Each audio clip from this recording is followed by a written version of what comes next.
Agora a entrevista do dia com Denise Campos de Toledo.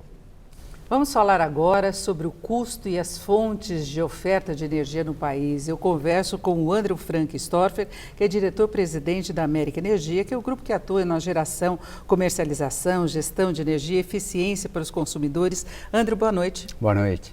Bom, Andrew, quando a gente fala em energia aqui no Brasil, quase sempre a primeira coisa que a gente lembra é aumento de tarifa, porque nos últimos anos é o histórico que a gente tem. E neste mês, por exemplo, a gente teve mudança da bandeira, né? Voltamos a ficar com a bandeira amarela, que é pelo uso das termoelétricas, e teve um reajuste médio para São Paulo de 7%, acima da inflação, que é reajuste anual, mas a gente não consegue acompanhar a sucessão de reajustes de energia, como eu disse, nos últimos anos. O que acontece com o setor?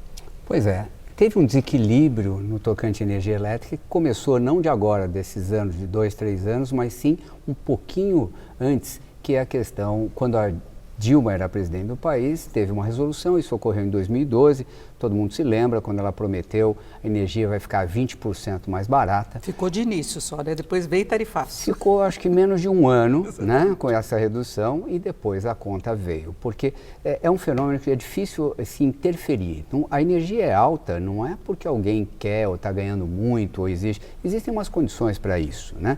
Só entendendo um pouquinho o que funciona no Brasil, nós temos mais ou menos 70% da nossa energia advinda de água, são hidrelétricas, né?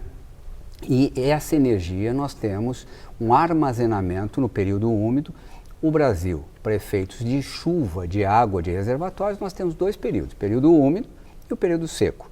Um vai de dezembro até abril e o outro que é o período seco que nós estamos vivendo, que vai de maio até novembro.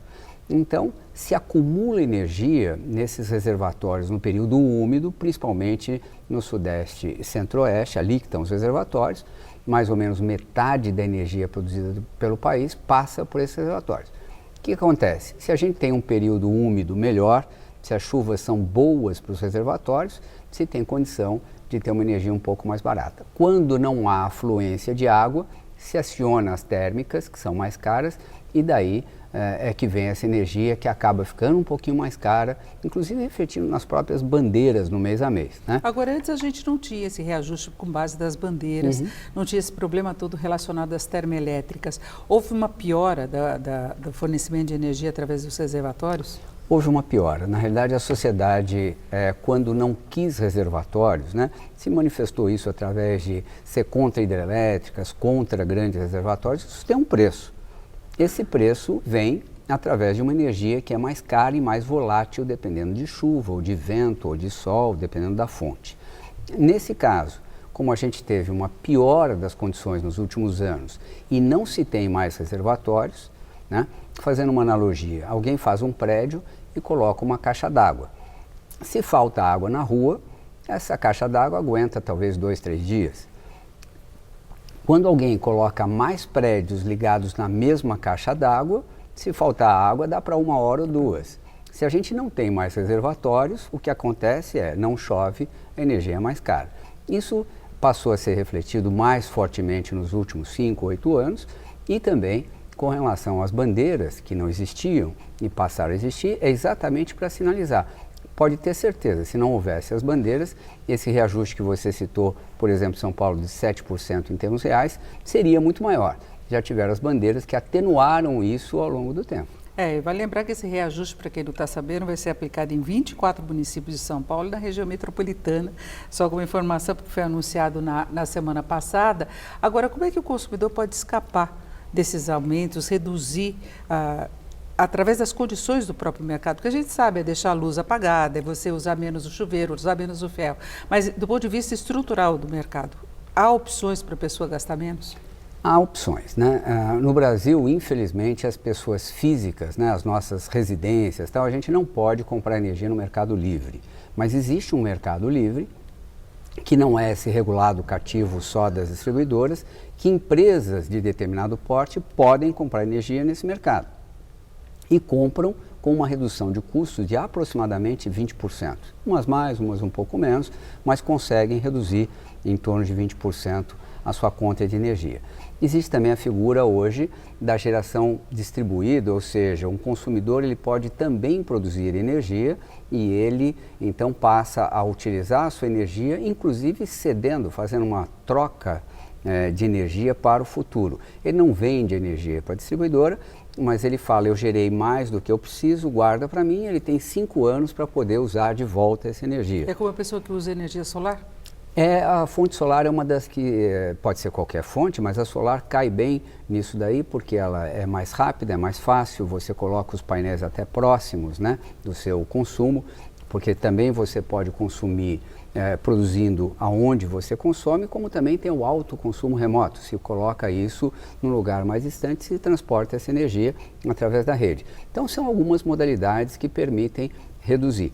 A tendência mundial é essa, é do consumidor ser mais protagonista, né? Ou poder a atuar em cima da sua tarifa. É que a energia parece um negócio meio abstrato, assim, para você poder comprar, ter esse mercado livre de energia, mas acontece isso. Acontece no mundo todo. Só para a gente ter uma ideia, por exemplo, Estados Unidos, Inglaterra, Alemanha, enfim, vários países, alguém pode comprar energia de quem quiser, até as pessoas físicas, as residências, como um celular. Ele pode comprar uma modalidade pré-paga, comprar um volume e ir usando. Existem várias modalidades que permitem que se economize, mas principalmente uma reação à demanda. Sabe que no Brasil nós temos uma experiência da tarifa branca, chama tarifa branca, isso está sendo feito no Nordeste, mas vai ser expandido para o país, que é o consumidor poder consumir menos nas horas que a energia é mais cara e aí poder ter uma economia. Questão do horário de pico.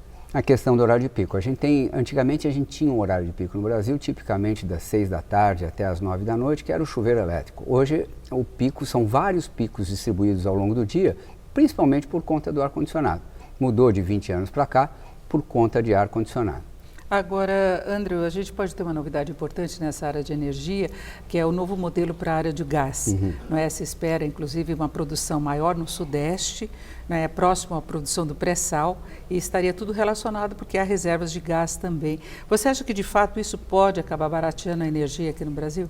O ministro Paulo Guedes, inclusive, divulgou há 2 semanas, uma revolução, aproximadamente, uma revolução, até o preço vai cair no gás de cozinha 40%, quer dizer, pode acontecer. Só para a gente ter uma ideia, hoje o gás consumido no Brasil, ele tem um custo para quem consome em torno de $14 por milhão de BTU, é uma unidade. Se a gente comparar com os países que não têm gás, não produzem gás, como o Japão, como outros, que eles pagam em torno de 7, 8, 6, quase metade do que a gente paga. E países que produzem gás, que é o caso dos Estados Unidos, esse custo é de 3 a 4 dólares, quer dizer, 1/4 do que se gasta no Brasil. Não é muita fantasia poder haver uma redução expressiva. Com fornecimento, agora teria de vir investidores de fora. Existe uma necessidade de investimento enorme, né? O país não tem essa capacidade. Então, até para a gente chegar a gasoduto, por exemplo. Pois são 2 fatores, você tocou num ponto importante, porque uma coisa é você produzir o gás e a outra coisa é você transportar o gás. O problema que nós temos hoje é que a Petrobras exerce um monopólio tanto na produção quanto no transporte do gás. Os gasodutos que não são dela, ela compra a capacidade total. Então é um monopólio. Define o preço. Define o preço, né? Então, com essa competição, a ideia desse plano é exatamente essa, né? Tirar esses monopólios. A Petrobras também das distribuidoras de gás, a gente tem aqui em São Paulo a Comgás, como tem a Gasmig em Minas e assim por diante. As estaduais deveriam também abrir mão desse monopólio, existe uma pressão para isso, e com a competição a tendência é cair. O gás deve produzir uma redução importante, não só diretamente quando a gente fala no gás de cozinha, que é o que está se falando, o consumo do gás, mas na produção de energia. As termoelétricas com gás em vez de diesel, né? Com gás, exatamente, porque cerca de 1/3, 33% do consumo de gás é em termoelétrica. A gente pode aumentar esse consumo e reduzir exatamente as que são térmicas, a óleo diesel e tudo mais, que além de mais caras, são mais poluidoras. Então é um caminho promissor o gás. Então, eu ia perguntar exatamente isso, do ponto de vista ambiental é melhor? O gás do que as térmicas a diesel e tal, sim, são melhores. Claro que o gás é pior se a gente comparar com hidrelétricas, com eólicas ou solares, mas comparando com as térmicas que ela deslocaria, sim, ela produz um efeito melhor no meio ambiente. Inclusive é o grande problema perceptível para a população e mesmo para as empresas, que é essa questão da mudança de bandeira, de tarifa, que a gente pode até chegar à vermelha nos próximos meses, que é a mais cara, né, quando há um nível baixo aí nos reservatórios, menos chuva. Né? Pois é, exatamente pelo que eu expliquei dos reservatórios e tudo mais, a gente já pode antever que as bandeiras nos próximos meses, daqui até outubro pelo menos, se não for vermelha, pelo menos é amarela, né? Quer dizer, a gente não tem perspectiva. O ano passado nós chegamos na vermelha no limite máximo dela. Né? Pois é, nós temos hoje, acho que o telespectador sabe, a gente tem 3 bandeiras, né? A bandeira amarela, que acrescenta R$ 1,50 para cada 100 kWh consumido, e a gente tem a vermelha em 2 níveis, um de 4 e outro de R$ 6,00 por cada 100 kWh consumido. Quer dizer, são aumentos expressivos que servem exatamente para isso. A bandeira é para sinalizar, não gaste energia porque ela está ficando mais cara, ou gaste moderadamente, porque ela está verde, não está tão crítico, mas é bom sempre não gastar tanto. Mas é isso que ela pretende, mas a bandeira também ela tem uma função de acumular caixa para a distribuidora, de tal forma que ela não precise repassar esse aumento todo depois de um ano, né? E aí ser uma paulada maior. Ela, além de ter essa redução, ela faz um pouquinho. Agora, André, a gente tem uma defasagem enorme aqui no Brasil em relação a outros países. A gente vê, por exemplo, a Europa querendo utilizar mais carros elétricos, inclusive. Então, contando com outras fontes alternativas, porque a utilização seria por questões ambientais. Então, não é para usar termoelétrica movida a diesel. Claro. É para ter uma energia mais limpa. E o Brasil ainda convive com o risco, por exemplo, de apagões, se a economia crescer mais. A gente tem essa necessidade de usar as termoelétricas, porque a gente não tem, mesmo com todos os rios que a gente tem aqui no Brasil, a gente tem uma carência hoje de hidrelétricas. Né? Hidrelétricas sempre são melhores. Os países que têm possibilidade de usar hidrelétricas, como é o Canadá, os Estados Unidos, a própria Rússia e tal, usaram primeiro a água. Os países nórdicos, por exemplo, a Noruega, 95% da energia vem de hidrelétricas, tá certo? Que é água de degelo e tudo mais. Mas você falou de apagão, o risco de apagões que a gente pode ter é pela estrutura que existe, a infraestrutura que ainda é precária.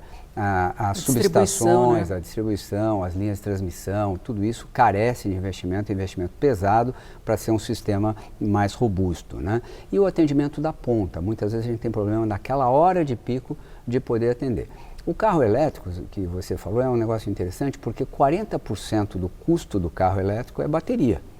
Então, para ele ser competitivo, o custo de baterias tem que diminuir, né? Essa é uma expectativa, mas tem toda a razão. Não adianta fazer um carro elétrico menos poluidor, mas usando térmicas para gerar energia. Exatamente. Né? Agora, o sistema todo de energia está relacionado a 2 estatais que, além de todos os problemas de ineficiência, elas tiveram problemas de corrupção. De um lado, a Eletrobras, na área de energia mesmo, de outra Petrobras, que indiretamente também interfere na energia. Petrobras está se remodelando, né? Pode inclusive passar para iniciativa privada várias áreas.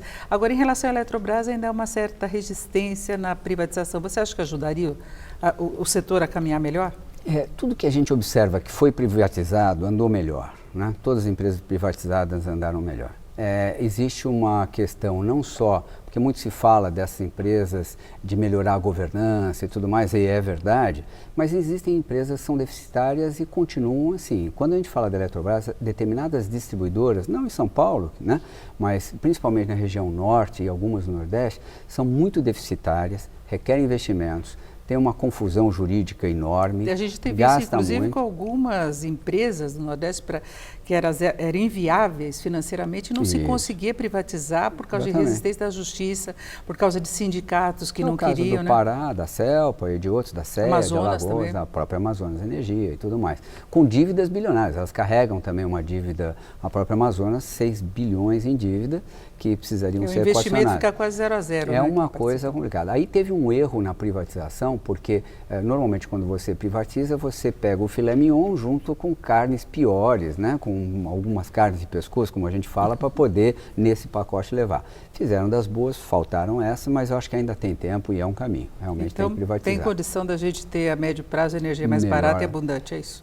Tem, eu acho que a condição de melhora tem, a gente tem só lembrar, em termos de capacidade a gente está bem, mas essa questão de reservatório sempre, a gente vai ficar mais dependente de chuvas. Isso não muda no curto prazo, né? Tá certo, eu conversei aqui com o Andrew Frank Stoffer, que é presidente da América Energia. Andrew, muito obrigada pela sua participação aqui com a gente, pelas suas explicações. Eu que agradeço. Boa noite.